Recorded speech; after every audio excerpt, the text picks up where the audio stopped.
Ils ont d'abord identifié un problème, une difficulté qu'ils rencontrent dans leur vie et qu'ils n'arrivent pas à résoudre. Alors ça peut être une problématique professionnelle, de réussite par exemple, ils n'obtiennent pas le chiffre d'affaires qu'ils souhaitent atteindre, et entre guillemets ils s'en sortent pas. Donc ils souhaitent comprendre pourquoi ils s'en sortent pas et d'acquérir une meilleure maîtrise. Alors ils peuvent identifier un problème de communication, j'arrive pas à me vendre, j'arrive pas à parler, je suis pas un bon communicant. Ça peut être une personne qui a un problème avec son conjoint, sa famille, les enfants, un problème qui est lié à quelque chose de très intime. Ça peut être une problématique liée à une maladie, c'est-à-dire, par exemple, l'expression la fibromyalgie ou un cancer ou une maladie très particulière qui leur bouffe la vie et où ils essaient de trouver une solution pour à la fois s'en libérer dans le quotidien, c'est-à-dire que la douleur ne les prenne pas trop, et à la fois essayer aussi de s'en sortir réellement. Donc c'est d'arriver à la conscience, de les amener à la conscience de pourquoi ils en sont arrivés là. C'est tout un chemin qui est à remettre en distance. Après, le parcours qu'on va prendre ensemble, peut-être n'aura rien à voir avec cet objectif ou ce but à atteindre. Mais simplement, il sera atteint tôt ou tard, et souvent plus tôt que tard, parce que la personne aura accepté de suivre un chemin qui est celui d'aller plus profondément, plus spécifiquement vers elle-même.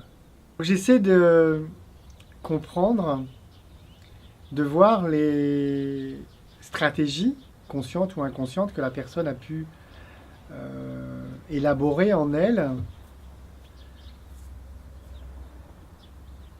Alors, j'enseigne l'écoute parce que j'en ai certaines, plus particulières que peut-être la moyenne des gens, que j'utilise ce potentiel de perception particulière que je peux avoir de l'individu pour aider la personne à se mieux voir, à se mieux percevoir. Elle sera déroutée par le parcours, mais quoi qu'il en soit, elle arrivera à ce qu'elle souhaite. Parce que le but du jeu, c'est que la personne obtienne ce qu'elle attend au tout départ, voire beaucoup mieux. Si j'aime profondément l'être humain, en revanche, je suis totalement désintéressé face à la personne qui me demande de l'aider. C'est-à-dire que moi, je n'ai aucune attente. Je sais que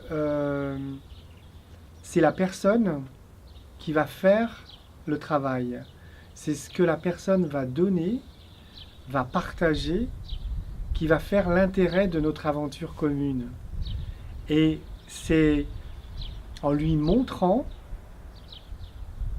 après coup, en lui prouvant que si l'intérêt, si la force du travail a été telle, c'est qu'elle en est à 100% responsable. Les problématiques sont très très larges, très très diverses, et on en arrive de toute façon, tout le temps, au même... on en arrive tout le temps à la même issue, qui est que la personne prenne plus conscience de qui elle est, et plus elle aura conscience de qui elle est, plus elle aura confiance. La seule attente que j'ai, c'est que la personne soit en connexion, plus en connexion avec elle-même. Comme je dis souvent, si vous vous aimiez le quart de ce que moi je vous aime, vous toucheriez au moins à une belle dimension solaire de qui vous êtes. Je m'intéresse profondément à l'être humain. J'ai souvent dit, je suis très amoureux de l'être humain.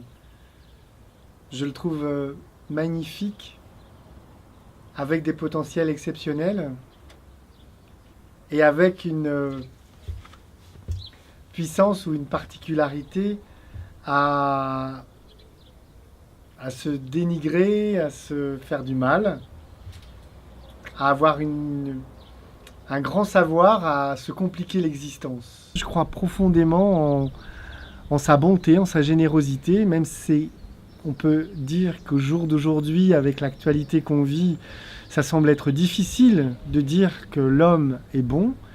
Je persiste et signe, l'homme est bon. À partir du moment où il a acquis conscience et confiance en lui, l'homme est profondément bon. Voilà. Quand il est perdu en lui-même, qu'il se fourvoie, qu'il s'aveugle avec des fausses promesses, des fausses idées, des fausses croyances, oui, là, son expression peut amener les autres à dire l'homme n'est peut-être pas beau.